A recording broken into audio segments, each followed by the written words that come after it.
एका लग्नाची दुसरी गोष्ट. सुख घाली माझ्या दारी पिंगा.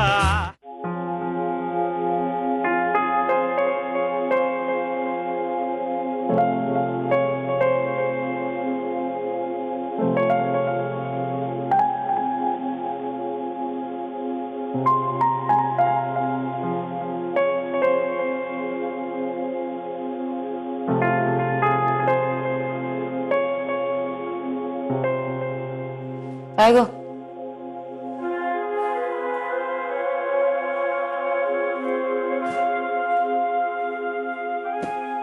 खूपच गडबडीत भरलेली दिसतेस बॅग. नाही सगळे बोळे करून आणलेस म्हणून म्हटलं. हो.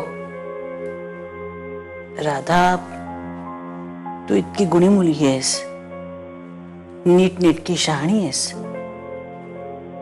अशी सहजासहजी घडी विस्कटून नसते द्यायची आहे का? ती घालतीये ना तो नीट. ही घडी नाही म्हणते ग, संसाराची घडी म्हणते. तितक्या सहजासहजी बिघडून नसते द्यायची.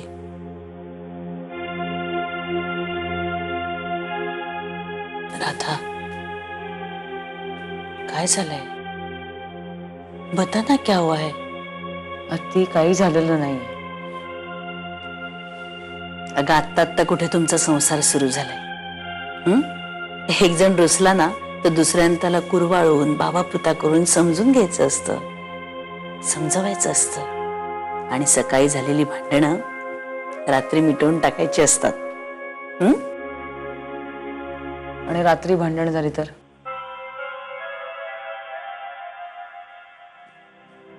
म्हणजे भांडण काही वेळ बघून होतं का त्या? कसं सांगू तुला आता? अगं जर बोलून भांडणं मिटवता आली नाहीत ना तर सहवासाने मिटवायची असतात. हे वेडाबाई, असं लगेच सासरं सोडून माहेरी निघून नसतं यायचं. हा आत्या, हे बघ, तुझं उल्हास काकांची भांडण झालं किंवा तुला खूप दिवस तिकडे राहून कंटाळा आला तर तू येतेस की नाही आपल्या या घरी. तसंच माझं झालंय असं समज हवं तर. तेवढंच ना? बंडादादाकडे बघतेस ना तू, त्याला एकदम टेन्शन येतं ग, एकदम बीपीच वाढतं त्याचं. म्हणजे त्याचा तरी विचार कर ना.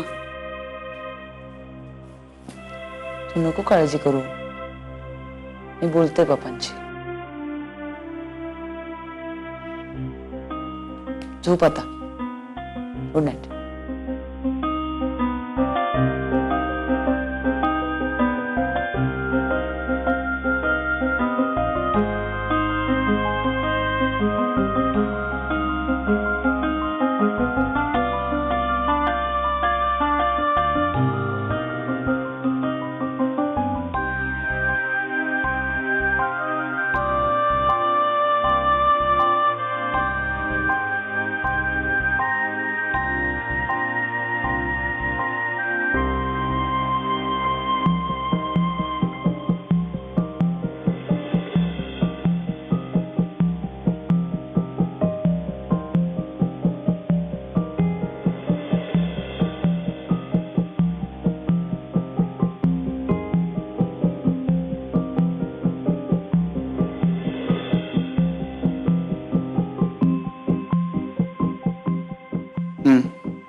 I think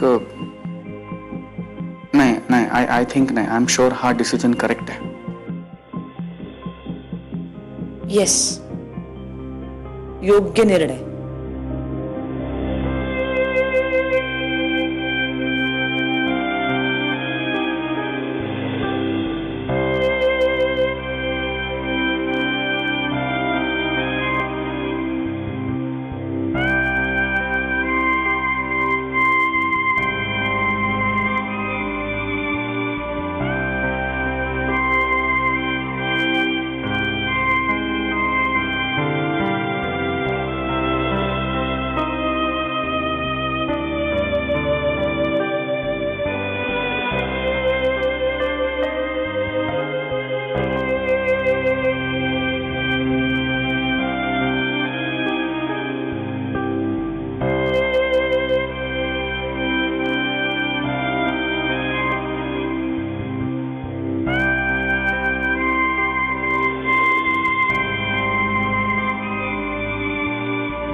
good night.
Sweet dreams.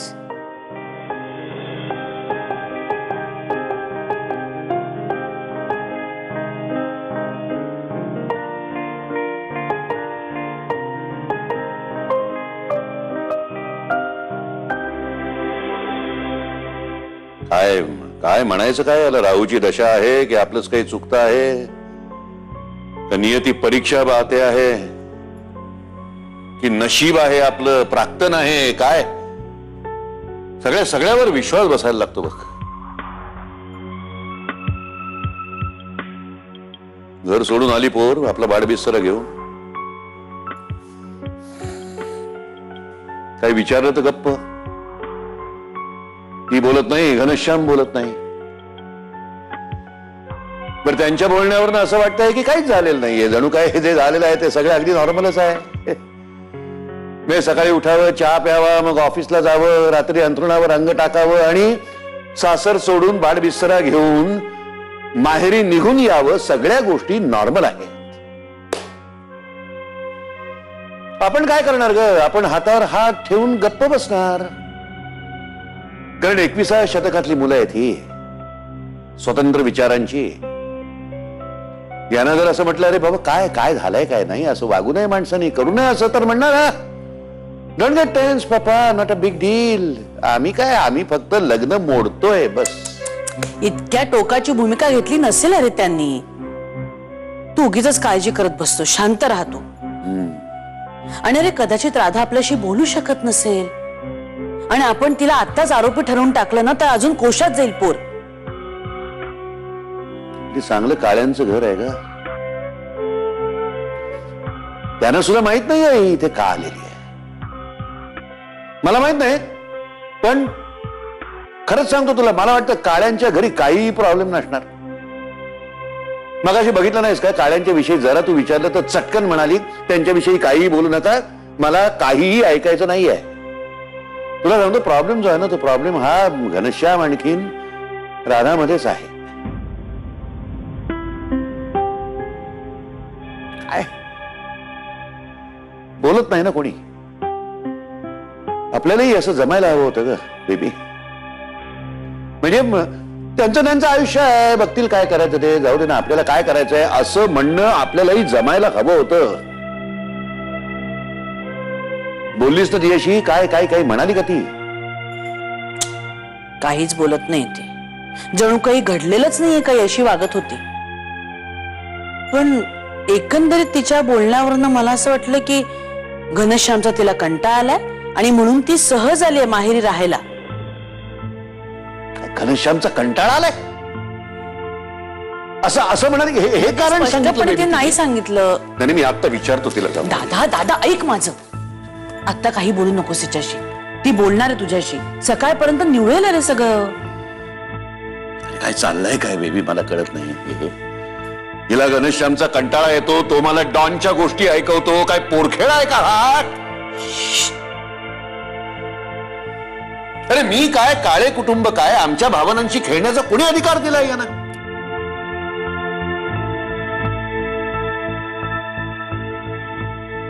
हे नाही बेबी, तू जा आपली बाडबिस्तरा आवर, तू आपली इंदोरला निघून जा. तुझा संसार तरी तू नीट सांभाळ लावून. इथे यांची गंमत चाललेली आहे, सगळी गंमत. मी बघतो या गमतीचं काय करायचं ते. इथे सगळं इतकं चालू असताना माझा जीव रमणार आहे का माझ्या घरात?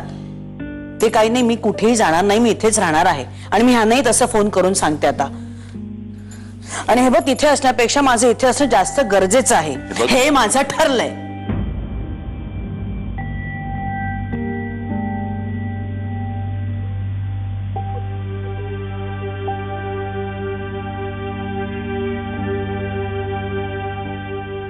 विचार करून करून डोकं फुटायची वेळ आली. काय हो, चांगला सोन्यासारखा संसार चालला होता, हे काय असले दळभद्री विचार सुचलेत यांना? किती समंजस होता हो घना, आत्ताच असं कसं झाला हो? आता सुद्धा घनाची चूक झाली अशी तुझी खात्री आहे? म्हणजे काय बघते ना मी, हैदराबादहून आल्यापासूनच बिनसलंय त्याचं सगळं. त्या दिवशी केवढ्याने ओरडला तिच्यावर, ऐकलात ना त्याचा आवाज? परवा सुद्धा आईवरून बोलला हो तिला. छी, रडत होती बिचारी पोर, कशी बशी समजूत काढली मी तिची. काय डोकं फिरलं याचं. राधा तिने जाताना सांगून जायला हवं होतं. हो, कशी सांगणार ती? तुमच्यासारखंच फाटकन काहीतरी बोलला असेल तिला. तुम्ही नाही मला म्हणाला होता माहेरी निघून जा म्हणून? मी पण कुणाला न सांगताच निघाले होते की. माई भेटल्या रस्त्यात, मला असं बसलेलं बघितलं रस्त्यात, आणि असं काही सुचत नाही हो त्यावेळेला, मला माहितीये ना. आता इतक्या वर्षानंतर त्या प्रसंगाची आठवण काढायची काही गरज होती का देऊ? आणि आपल्यात असं घडल्यानंतर सुद्धा एवढी वर्ष आपला सुखाचा संसार झाला ना, त्यांचाही होईल. फक्त त्यासाठी आवश्यक असणारा वेळ आपण त्यांना द्यायला हवा. अहो पण कसला वेळ? एक ब्रेक घ्यायचं म्हणतात, ब्रेक म्हणजे काय? असं कुठे असतं का? तेव्हा कसं आहे ना की प्रत्येकाची कॉन्स्टिट्यूशन वेगळी असते. एका माणसाला ज्याची मात्रा लागू पडेल ती मात्रा दुसऱ्याला लागू पडेल असं नाही. कोणाला होमिओपॅथी सूट होते, कोणाला ॲलोपॅथी. आता ब्रेक घेऊन त्यांचे प्रश्न जर सुटणार असतील तर घेऊ देत त्यांना ब्रेक. पुरे होय, तुमचं नेहमीच आहे. एक काही खंबीर सांगत नाही तुम्ही, न रोवा कुंज रोवा. आता या वेळेला हे चालणार नाहीये. तुम्ही अगदी कडक शब्दात घनाशी बोललं पाहिजे, आणि बोललंच पाहिजे. ठीक आहे, बोलतो मी. हे देऊ, ए काय म्हणालो मी बोलतो. हं? आमच्या दोघांमध्ये काही कम्पॅटेबिलिटी इश्यूज आहेत. Sorry, compatibility issues. झिंग चिक्का झिंग चिक्का एका लग्नाची दुसरी गोष्ट. सुख घाली माझ्या दारी पिंगा. झिंग चिक्का झिंग चिक्का एका लग्नाची दुसरी गोष्ट. सुख घाली माझ्या दारी पिंगा. हे मॉर्निंग पप्पा. Good morning. घे कॉफी रेडी.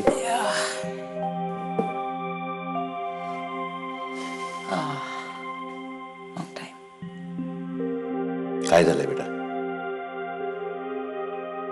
रात्रभर डोळ्याला डोळा नाही, आणि तुला सांगतो पहाटेला मला एक स्वप्न पडलं. आपल्या शाळेमध्ये, माझ्या शाळेमध्ये मला चीफ गेस्ट म्हणून बोलवलं होतं एका फंक्शनला.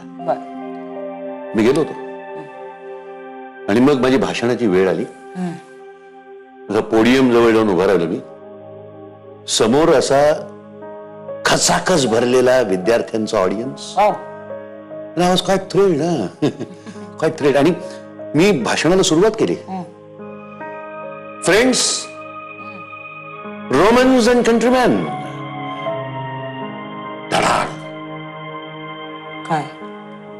तुला सांगतो वरनं एक साधारण 40 किलोचा लाईट, ते असले मोठे असतात ना ते, वरनं तुटला आणि डोक्यात पडला ग माझ्या. पप्पा हो, किती किलोचा लाईट डोक्यात पडला हे पण आठवतंय स्वप्नातलं तुम्हाला? म्हणजे ते महत्वाचं नाही काय आहे, तो लाईट तुटला आणि तो थेट येऊन माझ्या डोक्यात आपटला आणि डोक्यात माझं त्यानंतर मग ऐका ऐका ऐका, इतकं काही सिरियस गंभीर असं काही झालेलं नाहीये आमच्या दोघांमध्ये. हेच विचारायचं ना तुम्हाला? काळजी करू नका. तन्मय काय आहे? बॅगा बिगा घेऊन तू घरी आली आहेस हे काय? पापा आमच्या दोघांमध्ये काही कम्पॅटेबिलिटी इश्यूज आहेत. Sorry, compatibility issues? हा, कम्पॅटेबिलिटी इश्यूज, काही मायनर प्रॉब्लेम्स आहेत, मायनर आहेत, ते आम्ही सॉर्ट आउट करण्याचा प्रयत्न करतोय. फक्त त्यासाठी आम्ही एक ब्रेक घेतलाय, थोडीशी स्पेस घेतोय, थोडी लांब राहतोय एकमेकांपासून प्रॉब्लेम सॉल्व्ह करण्याकरता. That's all. That's all. Yeah, that's all. That's all. So, तुम्ही काळजी करू नका पप्पा. Cool, chill, okay, chill. तुम्ही कॉफीत साखर घालायचं विसरलाय. आले.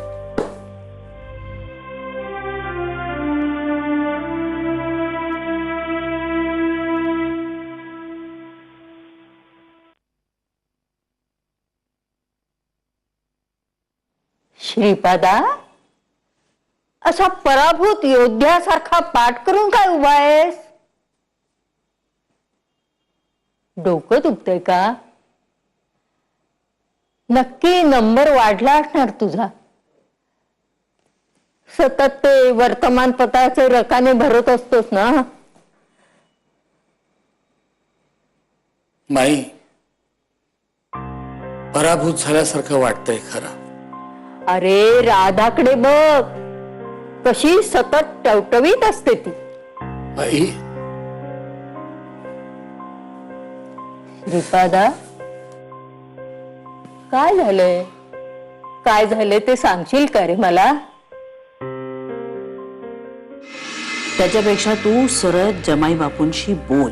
नाही बोलेन मी बोलेन ग, पण त्यांनी नीट उत्तर द्यायला हवे. शेवटी तोही ह्याच पिढीतला आहे. झिंग चिक्का झिंग चिक्का एका झिंगा. लग्नाची दुसरी गोष्ट. सुख घाली माझ्या दारी पिंगा.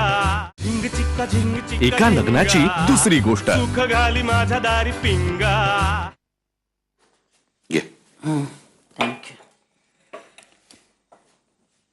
गब्बूशी बोललास का रे तू? हो बोललो ना. काय बोलली? नाही म्हणजे तुझ्याशी तरी नीट बोलली का? हा बोलली असं म्हणायचं. काय पण नाही म्हणजे खरंच काही प्रॉब्लेम आहे का? कम्पॅटिबिलिटी इश्यूज आहेत म्हणले दोघांमध्ये. ते सॉर्ट आउट होईपर्यंत रिलेशनशिप मध्ये ब्रेक घेतलाय दोघांनी. ब्रेक तो टीव्ही सिरियल मध्ये असतो ना तसा. मी त्या ब्रेक मध्ये जाहिराती दाखवतात, मग त्या बघून लोक वस्तू विकत घेतात, तसला ब्रेक. बेबी मला सांग, आपलं आयुष्य म्हणजे काय टीव्ही वरची सिरियल आहे का ग? काय एखादा कुकरी शो? आता पुन्हा भेटूया ब्रेक नंतर एका नव्या रिलेशनशिप सह.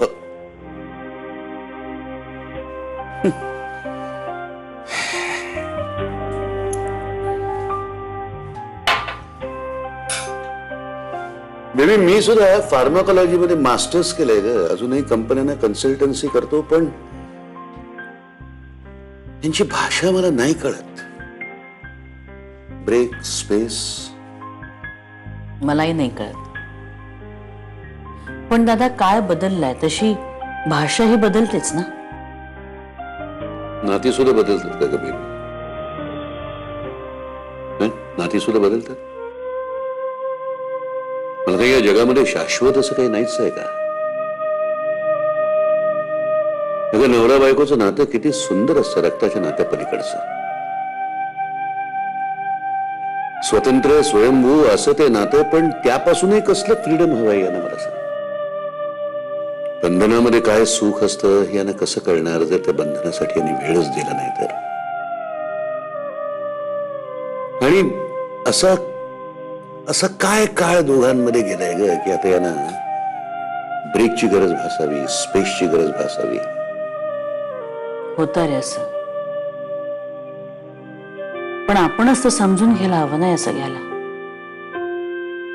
नाही, आणि राधामध्ये आणि जमाई बापूंमध्ये खरंच काहीतरी झालं असेलही, पण ते आपल्याला सांगू शकत नसेल. ते म्हणतात ना, विरहाने प्रेम वाढतं म्हणून.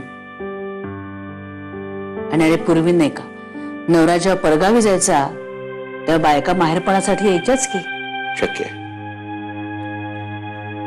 कसं आहे बेबी, माझा संसार काही फार दिवस टिकला नाही, मंजू लवकर गेली सोडून. आमच्यामध्ये हे शब्द कधी आलेच नाही. उलट भांडण झालं नाही की ते भांडण सोडवण्यामध्ये खरं सुख असायचं. पळून जाण्यामध्ये कसली आली ग हुशारी.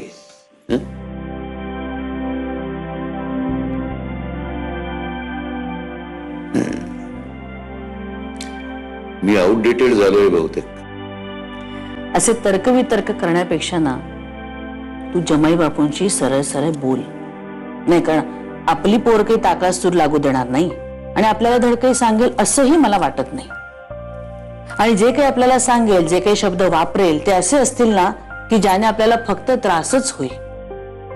त्याच्यापेक्षा तू सरळ जमाई बापूंशी बोल, असं मला तरी वाटतं. नाही, बोलेन मी बोलेन ग, पण त्यांनी नीट उत्तर द्यायला हवे. शेवटी तोही ह्याच पिढीतला आहे.